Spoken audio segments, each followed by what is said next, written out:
नमस्कार, स्वागत है आप सभी का टोटल न्यूज में। आपके साथ मैं हूं रंजना अंकित द्विवेदी।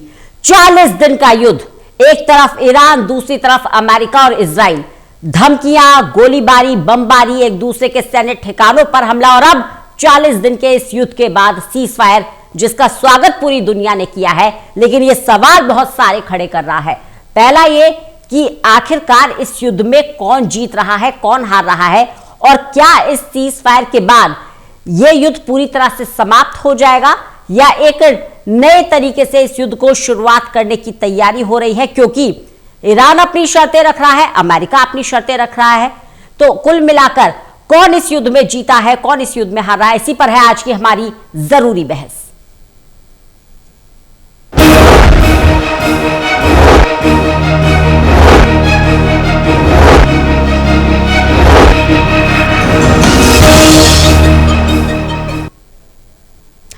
तो अमेरिका और ईरान आमने सामने, दोनों ही देश एक दूसरे पर हमला कर रहे थे, एक दूसरे के सैन्य ठिकानों का निशाना बना रहे थे, रिहायशी इलाकों पर हमला किया जा रहा था। 40 दिन के इस युद्ध के बाद आखिरकार सीज फायर हो गया, जिसका पूरी दुनिया ने स्वागत किया है। ईरान और अमेरिका के 2 हफ्ते के सीज फायर के लागू होने के बाद मिडिल ईस्ट में अब यह उम्मीद की जा रही है कि वहां शांति आएगी, जंग पूरी तरह से रुक जाएगी। ईरान की 10 और अमेरिका की 15 शर्तें हैं। अब इन पर क्या सहमति बनेगी, ये बड़ा सवाल है। वहीं हॉर्मूज पर अमेरिका और ईरान के बीच क्या फैसला होगा, दुनिया इंतजार कर रही है। हॉर्मूज का जो जिन है, क्या इसकी कीमत पूरी दुनिया को चुकानी पड़ेगी? क्या वाकई सीज फायर के बाद अब ईरान पर हमला नहीं होगा?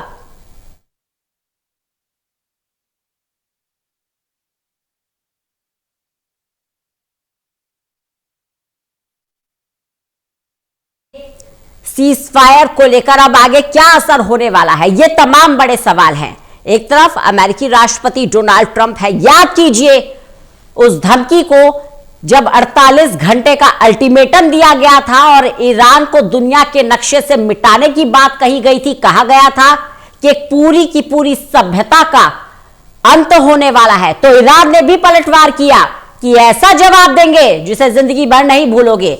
अब इन धमकियों के बाद जब सीज फायर हुआ है, तो क्या मानकर चला जाए, क्या ये जो शांति है ये अस्थाई है या स्थायी रूप से दुनिया अब एक बार फिर से विकास की तरफ बढ़ेगी, व्यापार की तरफ बढ़ेगी और फिर से समझेगी कि एक दूसरे का सहयोग कैसे करना है।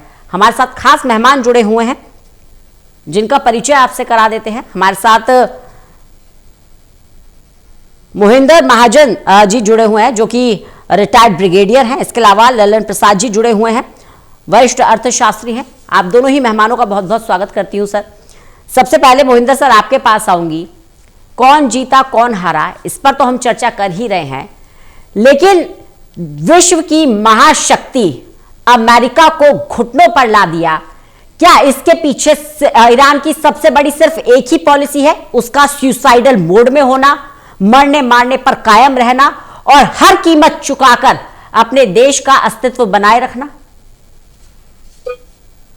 नमस्ते, मेरे को शो में बुलाने के लिए आपका धन्यवाद। यस, अमेरिका को फाइनली झुकना पड़ा। क्यों? इतनी दिन का 40 दिन की लड़ाई चल रही है। उन्होंने बहुत कोशिश की कि ईरान घुटने पर आ जाए, लेकिन वो ईरान जो है अपनी पूरी ताकत लगा के उसको रेजिस्ट करता रहा और इस तरीके से ये यूएसए को ये डिसीजन लेना पड़ा। पहले भी उसने बहुत कुछ हिंट दिए थे कि लड़ाई से किस तरीके से ईरान मान जाए, लेकिन मैं एक स्पष्ट करना चाहता हूँ, लड़ाई स्टार्ट करना बहुत आसान होता है, लड़ाई को वापस करना या उससे निकलना, एग्जिट करना बहुत मुश्किल होता है। इस स्टेज पे आप जब देखा कि यूएस ने कि ईरान नहीं मान रहा, तो उन्होंने, देखिए इंटरेस्टिंग पार्ट, 2 दिन पहले या 1.5 दिन पहले वो अनाउंस करते हैं कि हम ईरान को पूरी तरह मलियामेट कर देंगे, खत्म कर देंगे, और आज सवेरे इंडियन स्टैंडर्ड टाइम तकरीबन 4:30 बजे के पास उन्होंने सीज फायर डिक्लेयर कर दिया। इसका मतलब 2 है। एक तो कि वो ऊपर से कुछ दिखा रहे थे, लेकिन पीछे से बैकडोर डिप्लोमेसी चल रही थी, जो इंडिया हर टाइम कहता रहता है कि dialogue and diplomacy are the answers. लेकिन अब किस तरीके से सीज फायर हुआ है, कैसा ये रहेगा, 3 इसमें जो है कंट्रीज इन्वॉल्व हैं डायरेक्टली, एक है यूएस, दूसरा है इजराइल और तीसरा ईरान। नाउ जो खबर मिल रही है समाचार पत्रों से या वैसे ही कि इजराइल बहुत इस तरीके से खुश नहीं है, और वो तभी लेबनान में, साउथ लेबनान में अपने हमले जारी कर रहा है और ज़बरदस्त हमले कर रहा है। जो ये सीज फायर है, इसकी क्या कंडीशंस हैं? ईरान ने अपनी 10 कंडीशन रखी हैं, यूएस ने 15 कंडीशन रखी हैं, और ये स्टैंडर्ड चीज़ है कि ऐसी कंडीशन बना देते हैं जो एक दूसरे को देखने पे भी मानना ना हो। लेकिन ये स्टैंडर्ड है, जैसे मैंने बता रहा था कि आपकी डिमांड ज़्यादा पेश करो, उसके बाद नेगोशिएशन में धीरे धीरे हल्के होते जाओ। पहले दबाव बनाओ और फिर मनाओ। सर, ये अमेरिकी राष्ट्रपति डोनाल्ड ट्रंप की इस पॉलिसी को पूरी दुनिया में कहा जाता है। पहले दबाव बनाया जाता है, धमकाया जाता है, डराया जाता है, और फिर मनाया जाता है, फिर बातचीत की टेबल पर आया जाता है। जी बिल्कुल सही कहा आपने। ये डोनाल्ड ट्रंप की पॉलिसी है, वो कुछ ना कुछ कहते रहते हैं, अगले दिन बदल जाते हैं, फिर वो प्रेशर डालते हैं दूसरों के थ्रू, यहाँ तक कि नाटो कंट्रीज को भी बोलना शुरू कर दिया कि आप बीच में पार्ट नहीं ले रहे हो। ना जो भी हुआ, अब ईरान मान गया है, थोड़ा आपस में नेगोशिएशन चलेंगी। सुना है कि इस्लामाबाद में ये नेगोशिएशन 2 दिन के बाद शुरू होंगी, और यूएस की तरफ से शायद उनके वाइस प्रेसिडेंट ट्रंप साहब आ रहे हैं, और शायद डोनाल्ड ट्रंप के सन इन लॉ भी साथ में यूएस की तरफ से आएंगे। ईरान ने अभी डायरेक्टली डिक्लेयर नहीं किया है कौन आएगा, लेकिन सर अपर हैंड ईरान रहने वाला, ये ईरान ने अपनी शर्तें रखकर साबित भी कर दिया है।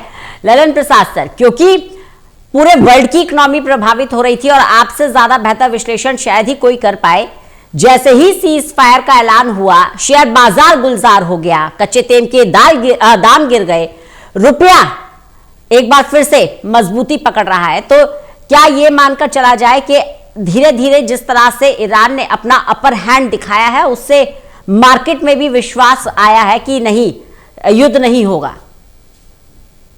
देखिए, ये तो टेम्पोररी फेज है, चूंकि लड़ाई समाप्त हो गई है, इस समय विराम हो गया, युद्ध विराम हो गया है, तो उसके कारण इकोनॉमी पर एक इमीडिएट इम्पैक्ट तो होना लाजिम है। तो उसकी वजह से आप देखें कि पेट्रोल की प्राइसेस नीचे आ गई और उसके साथ भारतीय रुपया भी ऊपर आ गया।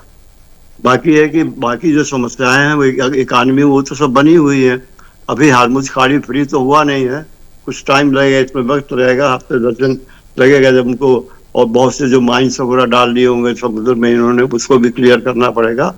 तो अगर ये एग्रीमेंट रह जाता है और दोनों पक्ष अपनी बात पर कायम रह जाते हैं, तब तो धीरे धीरे 15-20 दिन के अंदर चीजें नॉर्मल हो जाएंगी, महीने भर के अंदर। और अगर लड़ाई फिर दोबारा शुरू हुई तो फिर तो सिचुएशन और भी गंभीर होगी। अब इस वक्त जो सारी दुनिया से के लिए मैं कहूँगा कि लोगों ने थोड़ी राहत की सांस ली है, क्योंकि जिस तरह से ट्रंप ने धमकी दिया था और जिस तरह से जो रुख ईरान ने अपनाया था, तो दोनों बिल्कुल एक अपने अपने पक्ष पर अड़े हुए थे और कोई नीचे आने को तैयार नहीं था। महाजन साहब ने ठीक कहा कि बैकडोर डिप्लोमेसी चल रही थी, और आज ये भी न्यूज आया है कि जो लड़ाई रुकी है ये चीन की वजह से रुकी है, सिर्फ ये पाकिस्तान के निगोशिएशन से नहीं रुकी है, क्योंकि चीन ने शायद ईरान के ऊपर दबाव डाला कि आप ये लड़ाई बंद कर दो। और मुझे लगता है कि इसमें सच्चाई भी हो सकती है, इसलिए कि चीन ईरान की ऑयल का सबसे बड़ा खरीदार है। तो एक तो चीन और ईरान के बीच के आपस के व्यापार के रिश्ते की बात है, दूसरी अमेरिका और इसके रिश्ते भी जो चीन के साथ हैं।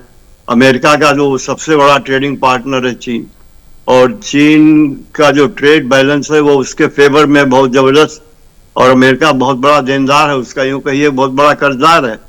इतना ट्रेड सरप्लस है चीन का अमेरिका के साथ।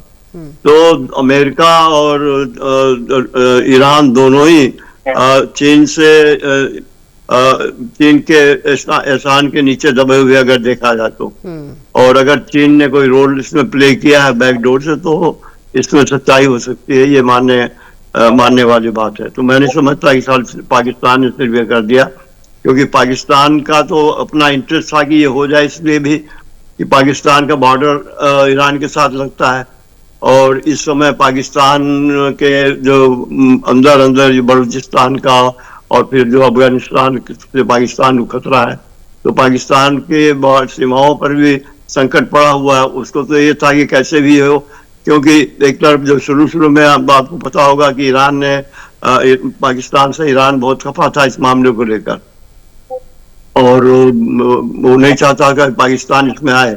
एक बार तो उन्होंने पाकिस्तान के शिप्स तक रोक दिए थे, लेकिन बाद में आपस में उनके कुछ समझौता हुआ होगा, जो भी हो, लेकिन फिर वो अमेरिका शायद चाहता था कि पाकिस्तान बीच में पड़े और वो ईरान से बात करे, तो इसकी वजह से पाकिस्तान मीडिएटर के रूप में आया और फिर इन लोगों ने आपस में बात की। जो भी हो, लेकिन इसमें चीन की भूमिका भी बहुत बड़ी है जो लड़ाई रुकी है, क्योंकि चीन का ट्रेड इंटरेस्ट बहुत बड़ा है, और वो ट्रेड इंटरेस्ट अब चीन का इतना बढ़ चुका है कि दुनिया का सबसे बड़ा व्यापार अल्टीमेटली समझा जाए, जिस व्यापार का प्रतिनिधित्व डोनाल्ड ट्रंप करते हैं, जो बार्गेनिंग करते हैं, नेगोशिएशन करते हैं, या यूं कहे कि जिस ट्रेड डील की बात करते हैं, चीन भी तो उसी ढर्रे पर चलता है। वो तो चल रहा है, देखिए दोनों बड़े देश हैं, दोनों का इंटरेस्ट है अपना अपना, लेकिन कौन सा देश ज्यादा भारी पड़ सकता है ये देखिए ना। चीन तो अमेरिका के ऊपर भारी पड़ा हुआ है ट्रेड के मामले में, बहुत बड़ी और यही ट्रेड इंटरेस्ट जो है डोनाल्ड ट्रंप भी डेवलप करना चाहते थे, चाहे यूरेनियम की बात कर ले, चाहे ऑयल की बात कर ले। लेकिन मोहिंदर सर, कहीं ना कहीं अमेरिकन प्रेसिडेंट ये पूरी तरह से आंक नहीं पाए कि ईरान कितना ताकतवर था, वो कितना जबरदस्त पलटवार कर सकता था। कहीं ना कहीं लग रहा है डोनाल्ड ट्रंप को कि वो मुश्किलों में फंस गए हैं, घिर गए हैं।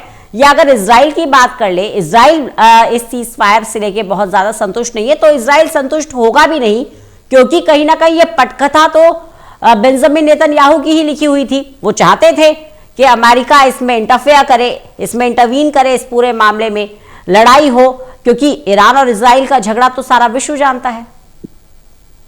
जी बिल्कुल सही। डोनाल्ड ट्रंप के असेसमेंट जो उन्होंने की होगी, मेरा ख्याल उन्होंने ये सोचा तक नहीं होगा कि ईरान इतना स्ट्रॉन्ग नेशन बन गया है, और इतना उन्होंने अंडरग्राउंड टनल्स में इतना एमुनिशन, ड्रोन्स, मिसाइल्स भरे हुए हैं, ये किसका इमेजिनेशन नहीं था।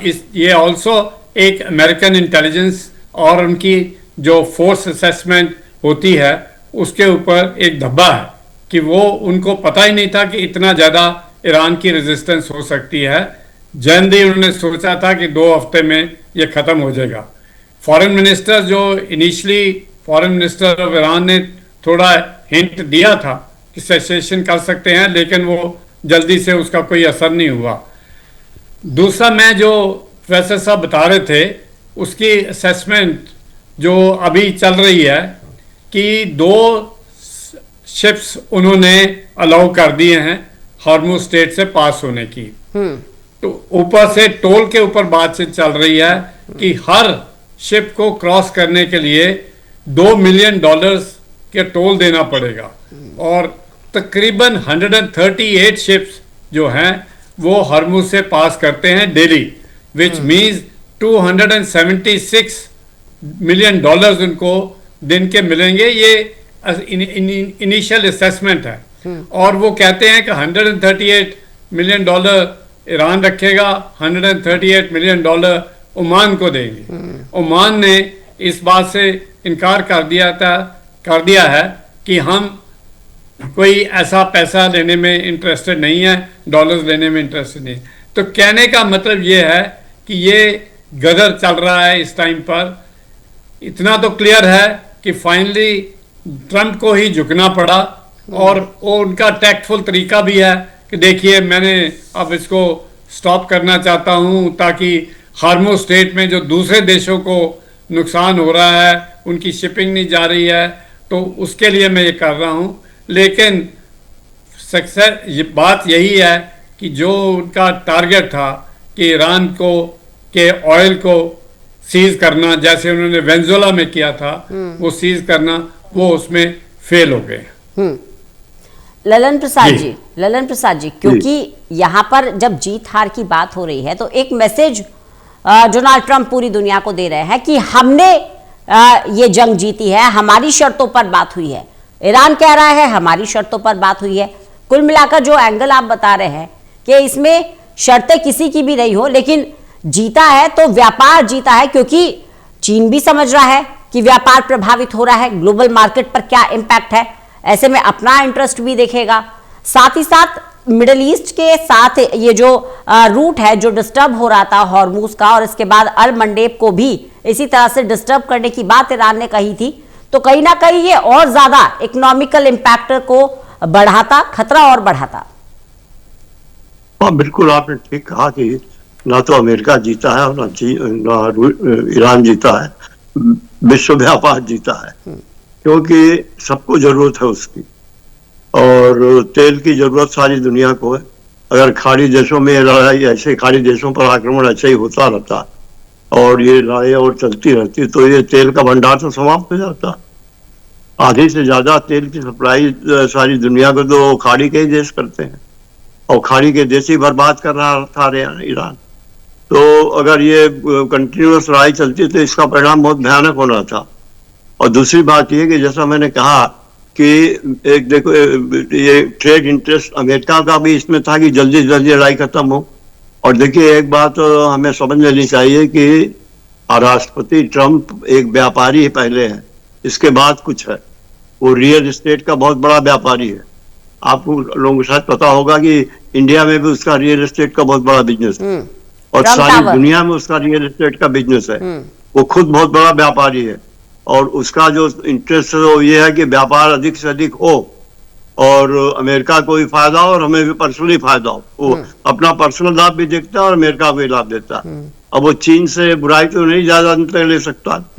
और देखा आपने कि जो सैंक्शन लगे दुनिया भर के, सब कुछ हुआ, चीन के ऊपर कोई सैंक्शन लगाने की हिम्मत नहीं पड़ी अमेरिका की। वो बातें कुछ भी करता रहा हो, और कुछ दिनों के लिए थोड़ा बहुत जो कुछ उन्होंने रुक अब टाइप किया, लेकिन वो लंबा चल नहीं पाया। तो व्यापार एक ऐसी चीज है कि जिसके बगैर कोई भी धनी देश, बड़ा देश सरवाइव नहीं कर सकता। छोटे देशों की बात छोड़ दीजिए, उनके लिए तो बहुत ही आवश्यक है, बड़े देश भी नहीं सरवाइव कर सकते। बिल्कुल। और लड़ाई चलती रहती तो अमेरिका का भी नाश था, और रूस का दोनों का, अब ईरान का दोनों का। देखिए अब ईरान की क्या स्थिति है। अगर ईरान के तेल के भंडार खत्म हो गए, जैसे कि अमेरिका ने कहा था या इजराइल कर रहा था, लास्ट मिनट तक इजराइल ने खर्ड आइलैंड के ऊपर हमला किया था, और ट्रंप ने भी पहले कहा था कि हम उस पर कब्जा कर लेंगे अपना। तो ट्रंप की नीति शुरू से यही थी ना कि तेल का सारा भंडार ईरान का हमारे कब्जे में आ जाए। वो सर तो कब्जा ही कर सकता है, उसको नष्ट नहीं कर सकते, क्योंकि तेल नष्ट होगा तो ऊर्जा नष्ट होगी, और ऊर्जा किसी एक देश तक तो सीमित है नहीं, पूरे विश्व को ऊर्जा की जरूरत है। मोहिंदर सर, जहां हम बात कर रहे हैं युद्ध विराम की, अब ये युद्ध का अंत हो जाए, इसमें एक फांस है, वो फांस है लेबनान नाम की, उसको किस तरह से देख रहे हैं आप? देखिए जो इजराइल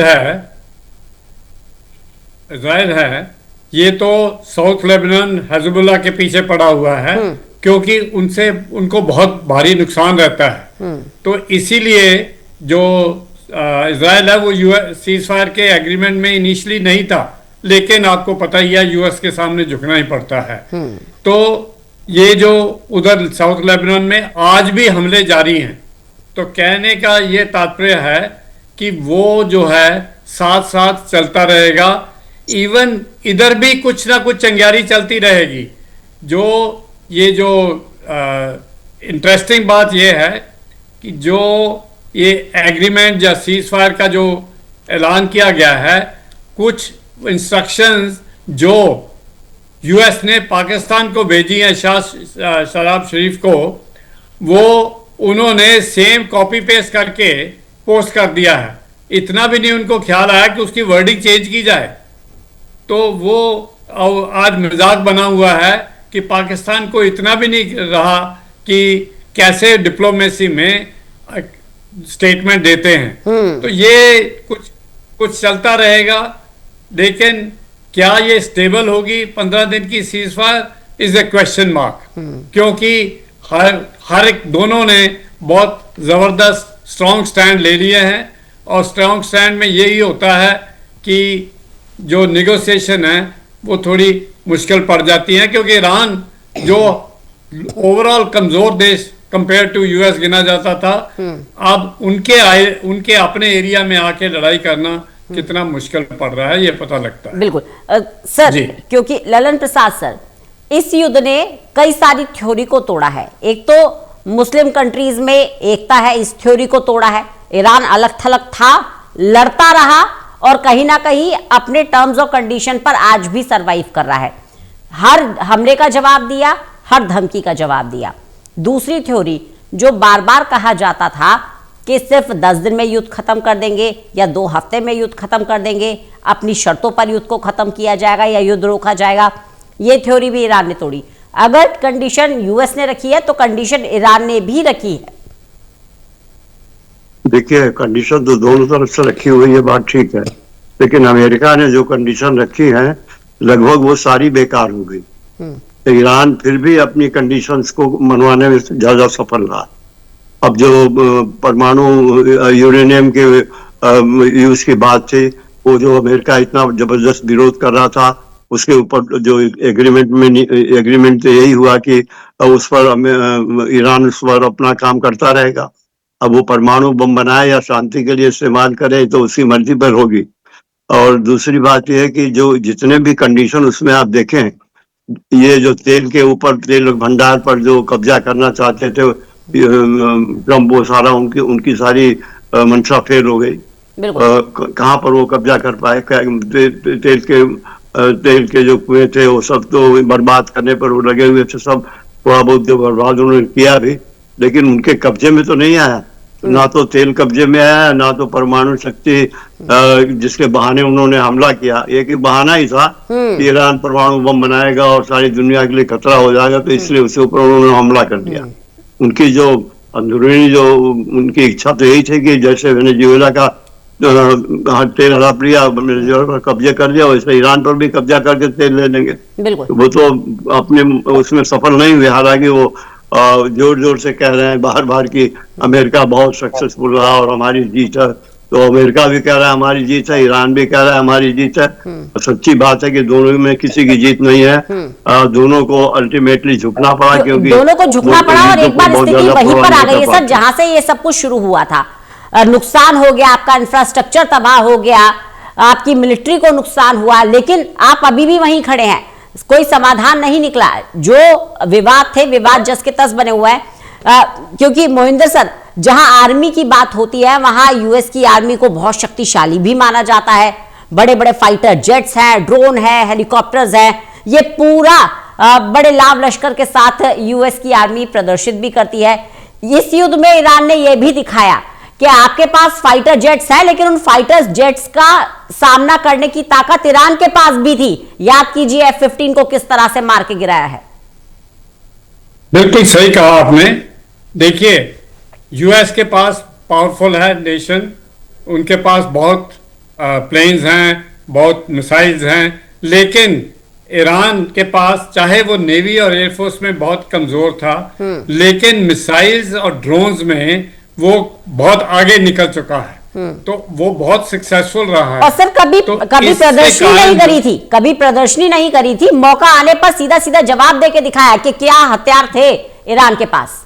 बिल्कुल बिल्कुल यही, बिल्कुल उन्होंने बिल्कुल ये शो कर दिया है कि हम भी उतने ही पावरफुल हैं ड्रोन्स और मिसाइल वॉरफेयर में, और वो सक्सेसफुल रहे हैं, तभी ट्रंप को झुकना पड़ेगा। चलिए सर, बहुत बहुत शुक्रिया आप दोनों ही मेहमानों का हमारे साथ जुड़ने के लिए, इस खास चर्चा में शामिल होने के लिए। कुल मिलाकर लड़ाई शुरू हुई थी परमाणु हथियार को लेकर कि ईरान को परमाणु हथियार नहीं बनाने दिया जाएगा, क्योंकि पूरी दुनिया के लिए खतरा होगा।